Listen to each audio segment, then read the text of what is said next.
你民国几年时候啊？大概5年前。5年前，在最胖的时候，大概107.5公斤的时候。107.5，你看这裤子有多够浪。来，我们请摄影师帮我们照一下。这是大概44腰。44腰。对。然后你整整瘦了24公斤，24公斤。我现在34腰。今天在节目当中邀请到的是台湾隐藏版的名医，媒体曾经报道过呢，要挂他的号呢非常的难哦。同时他在台大牙医系6年，混过话剧社，更是民国75年的时候国庆晚会的主持人。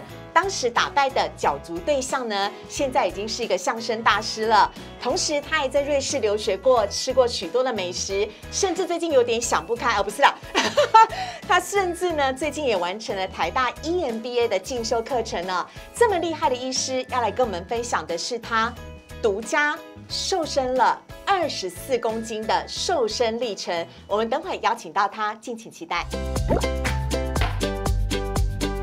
Hello， 我是诗伟。今天我们在节目当中邀请到的这位名医呢，还不知道他的庐山真面目，但是他很厉害，他做到了大多数人做不到的事情。他居然一口气从破100公斤瘦身瘦了24公斤，他怎么做到的呢？我们赶快来欢迎他，台大医院的名医陈运之医师。医师好。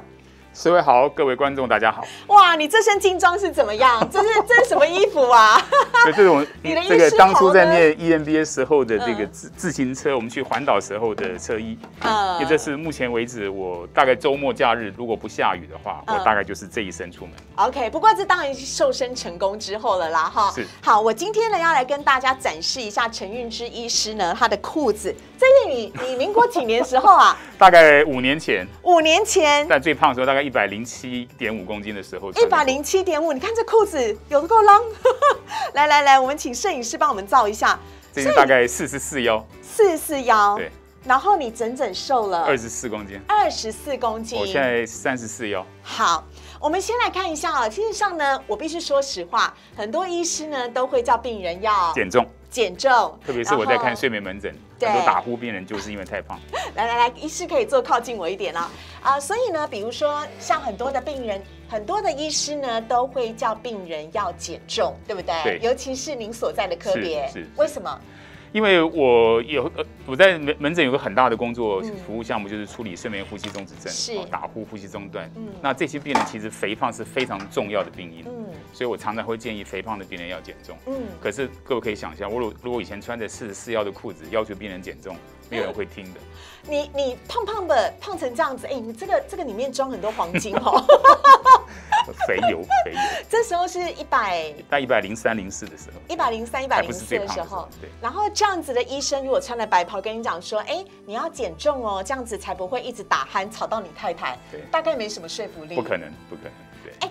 这么胖的时候，替你的人生带来什么困扰吗？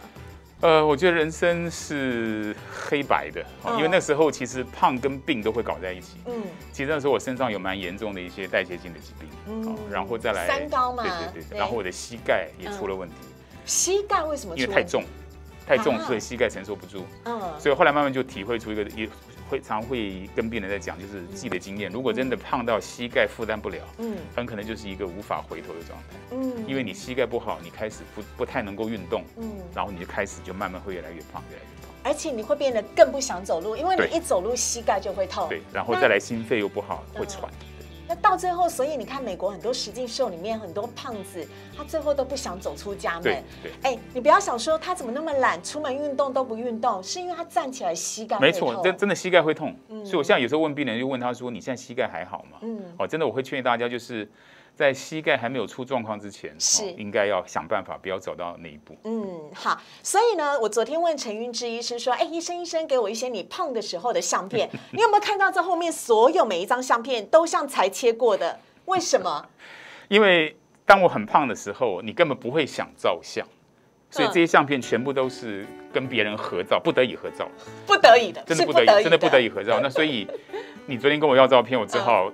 好不容易找到几张很胖时候的照片，可是旁边都有人，我只好裁切让你看一下。医生，你看看你这肚子，真的都已经垂出皮带了耶，对不对？这一定是完全标准的新陈代谢症候群。对。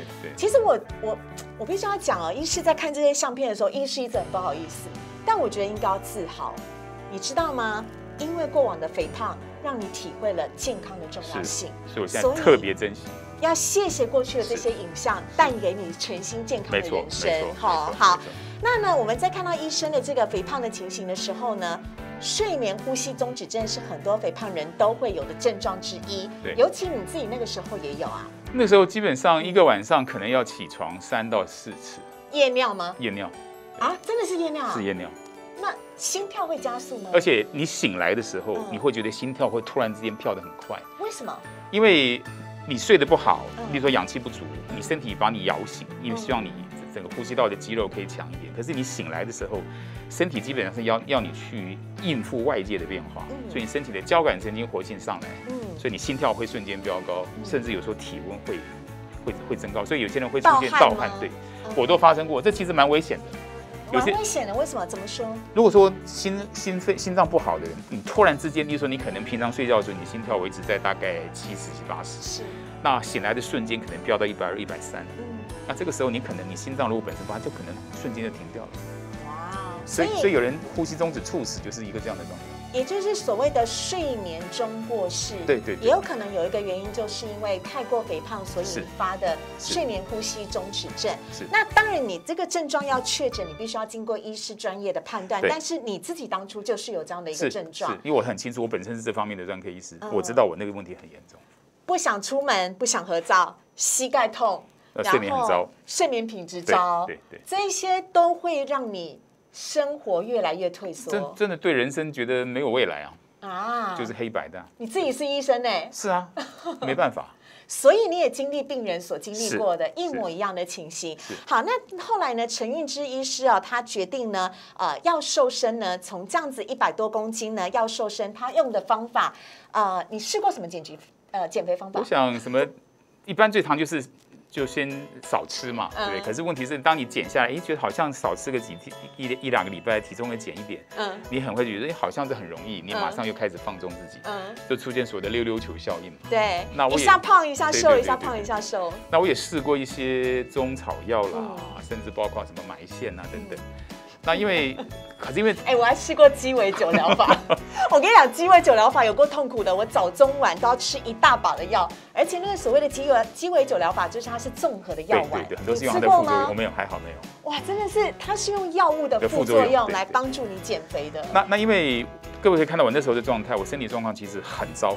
我想我就不想多说，我身体里面实际上出现了某些病痛。那我有一个刀我必须要开。可是那个体重100多公斤的时候，医生他也讲，你这个状态，你大概麻醉下去，你可能就醒不来了。所以我必须要。肥胖的人连麻醉都有风险。所以这种情况我必须想办法快速减重。所以我先很快的，就是忍了一段时间，减少饮食，大概从107大概掉到103左右。我去做了一个，我也从来不会吝惜告诉人家的是，我真的去做了一个缩胃的手术。好，因为我必须要快速把体重减下来。所以这个是切胃手术，对，这叫袖状切除。对，就是把你的胃呢活生生的去切掉一半以上，然后去缩减你胃的容量，所以你就吃不多了嘛。对，很痛苦那刚开始做完手术的时候，我可能一餐吃1到2颗水饺就已经很脏。我一餐都要吃10颗还要加一个酸辣汤，不好意思。所以做这个手术完之后，减重减的速度非常快。可是那不是一个健康的减重方式，因为你身上其实是营养不良，然后你身上肌肉会大量流失，可是呢，它一个好处是，它有点把我的身体 reset，因为当体重很快降下来之后，我的膝盖的负担减少，可是我身上的肌力是弱的，所以我就必须要去运动，所以才有这称自行车。可是我必须说，台大 EMBA 我也要帮他宣传一下，台大 EMBA 的每一个学生都很热衷做运动，对，好，所以呢，我要先特别讲一下不是每一个人都可以去做这样子所谓的胃切除的手术，这还是要经过医生的判断，甚至是他的 BMI 要超标到一个非常夸张的程度。因为据我了解，台湾大部分去动这个手术的人，可能 BMI 要超过35以上，甚至40以上。对，我那时候开刀的时候，如果没记错 ，BMI 大概33点多，这样34。可是因为我那时候身体健康，因为已经亮红灯了啦，那红灯已经闪很久了，所以我必须要快速须把体重减下来，去动一些该做的手术跟治疗，我才能把我的生命救回来。所以那时候我其实是花了很大的决心，我去做了这件事情。在动手术之前，你会不会怕这一动手术麻醉下去就醒不来？我觉得已经没有什么选择了，所以而且我相信我们医院的同仁。对，这是在台大医院开的哦，所以我要再次讲一下这个胃绕道手术呢。这切除，我是做切除，胃切除手术呢，其实不是每一个病患都适用，请还是一定要看过医生。但是这是帮助陈运之医师先快速的瘦身下来，在他瘦身下来之后，哇！这真的是玉树临风啊！您看看那个小腿啊，细到完全不行啊！这个西装全部都定做了吧？对，牛仔裤新买的吧？对，所以我过去这1年花了不少钱在自装上面。这个瘦多少？这个大概是差不多82点多的时候，我现在又微微回来一些，不过因为不会差太多，因为我现在就说你缩胃一阵子以后，胃容量会减了，所以你还是会慢慢会多吃一点点。你说2颗水饺变5颗？大概5到6颗现在。可是我觉得很重要的一件事情是，会胖的人有一个过去的经验是这样子：你吃到肚子里面的东西，你觉得它已经有饱足感，多半会 delay。可是当我胃的容量减少了以后，其实很清楚，就是你吃一点东西，你胃马上有点被撑开的感觉。所以我那时候会决定我要不要再吃。那后来我一些学生常常带我出去吃饭，也选择觉得老师，你的胃容量完全是跟美食的等级有关系。也就是美食当前我就吃得下。如果很好吃的东西，我愿意，因为胃在撑的时候其实很痛苦。所以你那个美食要好到一个程度之后，我才愿意付出撑我胃的不舒服的代价。也就是减重成功之后的人生，每一口都非常的珍贵，要吃就要留给美食，要吃就不要浪费，是这个意思嘛？对不对？而且你那时候瘦到很夸张，你连背影啊，黄舒骏是不是一首歌叫做《只有你的背影还可以做到什么之类的》？连你的背影，你这个，这是我有时候到台南去演讲，我一个学生从背后帮我拍的。摄影师，我们有没有瘦？有没有瘦？有瘦，对不对？真的有瘦。这个男生都羡慕啊！你的老婆怎么讲？重新换一个老公吗？我觉得对家人来说，真的至少看到我健康，他们其实每个人都松了一口气。对，我觉得这其实是全家最快乐的泉源的来头，那个源头的来源就在这里。而且呢，当你穿衣服的时候，就更显得自信了，可以呢穿出。医生听说你那时候订了一系列西装。红橙黄绿蓝靛紫，通通都给我来一套。人如果瘦下来之后，就开始愿意展现自己了。那家店事实上后来因为最近疫情的关系，他比较没有时间出国去批货，不然我真的跟他讲这一系列的型号，每一件给我每一个颜色给我来一件。对，而且你要知道，我那时候在胖的时候，我其实很不想出门嘛。那有时候出门那时候真的要出去买东西，我大概只去好事多，因为车子可以开到停车场。你还不愿意走路？对。可是呢，现在就不太一样了。像有时候我常问我们家小朋友说：“你想吃什么 ？Baby 可以出。”听说你家是住公寓4楼，要爬楼梯的。对。所以你现在很愿意下去。我现在很愿意下楼啊，没有问题啊。下楼上楼都没问题啊。那你膝盖好了吗？现在完全没事啊，所以我还可以骑脚踏车啊。那你的膝盖有做过手术吗？没有，就是瘦身下来就不药而愈了。OK， 好。但是呢，我们要告诉大家，因为不是每个人都可以做胃切除手术的。当医生迅速的瘦了20几公斤之后，他还是花了一些的方法，也是医生最常告诉大家的：少吃多动，对，还是最重要的一个原则。所以我们下面要来看到的呢，这个是你最常吃的烤鱼，是不是？对，因为我跟我觉得运动有时候需要找到伴。好。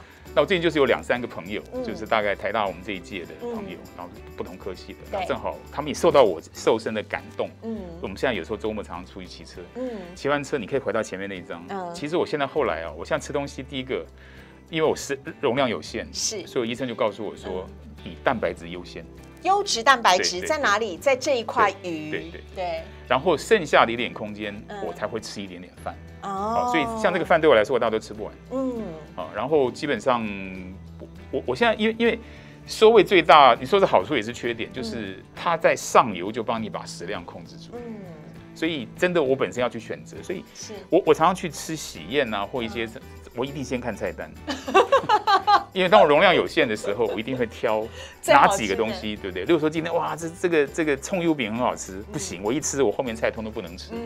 所以很多东西我会挑，我会选。OK， 所以前面的冷盘可能先跳过，因为后面有个龙虾，对不对？还有一个鲈鱼，好，我要吃龙虾跟鲈鱼，前面我就先忍着一下，望梅止渴一下。所以这是医生你自己最常吃的部分，而且不止吃有控制啊，你连运动都有。这个是医师传给我的一个运动图，它代表是什么样的意思呢？在开始运动之后有一些什么样的改变？我想一开始身体不好的时候，或者刚开完刀，很明显一个东西是你在做运动，你心跳很快就会飙上去，因为你心肺不好，然后上去之后呢，要拖很长时间才会下来，也就是容易喘的那种意思，容易心跳太快。那我现在周末假日如果这个没有下雨，我会愿意出去骑车，可是其他的工作天呢，我实际上在家里跟工作地方我都有飞轮可以骑。下定决心了。对，否则医生那么忙，你叫他有什么事？所以我现在都要求自己，例如说，可能门诊看完要回家前，或者回到家，我一定先骑1个小时的车子。这是昨天我所骑的状态。所以你看，最近的7天当中，医师因为前几天正好在放假了，因为事实上我大部分情况我都有骑。你可以稍微把那荧幕往上走一点点。那各位看到那个边边有一些圈圈哈。那这个是反正一个 App 上面根据我的 Apple Watch 上面所测出来的东西。结果是什么？各位可以看到。我其实现在来讲，我在做运动的过程当中，我可以瞬间心跳跳到160几，好，然后停下来之后呢，它很快心跳会回到海格，所以你看我昨天，也就是心肺功能变好了。对，你看我昨天在整个将近60分钟的运动时间里面，我的平均心跳是120几，所以现在对我来讲是完全一点喘或心脏不舒服的感觉都没有。而且最重要的是，医师下定决心是在家里跟办公室都摆飞轮。工作再怎么忙，我一定要运动，抽出时间运动。那如果真的没时间，医师也曾经试过快走。对，我曾经以前就是从家里走6公里到医院上班，这个我都干过的事。所以快走、骑自行车，或者是骑飞轮。对，因为目前对我们这个年纪来讲，我也年纪不小了。我想。而且从以前也不是一个跑步的人，跑步这种动作对我来说，我的膝盖已经承受不住。可是我就觉得要挑一个，能够负担得了，然后可以操一下你的心肺，能够流汗。到目前为止，所以我现在每天一天当中最期待的时间就是能够找个时间1个小时，彻底运动一次，然后身上流汗淋漓尽致。我觉得这是一天当中必须要做的事。所以我现在就是透过因为缩胃让我少吃，然后呢运动让我把我的心肺跟肌肉的量慢慢弄回来。我现在还是胖胖的，可是我觉得目前还希望训练肌肉量，要训练肌肉量。对，我会觉得这否则老的时候会有肌少症哦。肌少症是老年人常有的问题。没错。所以我觉得人生就觉得好像重新被 reset。所以我现在很开心，每天早上起来就觉得又是一个很快乐的一天。所以我觉得很值得。人生重新充满了希望啦，哈。体重破100又瘦身24公斤之后的重新人生，我们邀请医生来帮我们做一些总结。其实很多人都觉得说，好像我去动这个缩胃手术，好像有点丢脸哦。其实我没有，我一直觉得我很乐意跟大家分享这件事。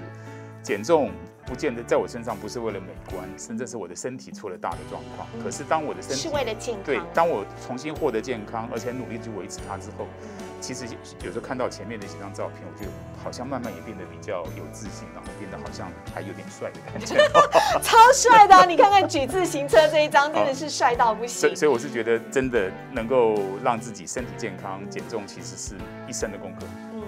而且我觉得医生刚刚讲的非常的好啊。其实呢，像缩胃手术或胃绕道手术等等很多的手术，其实都是在帮助你可能一下子极度的过度放纵自己，而到了你的体重已经不是靠一般的控制口腹之欲、少吃多动而能够来帮助的。台湾在这方面的医疗呢，真的是做得非常的好。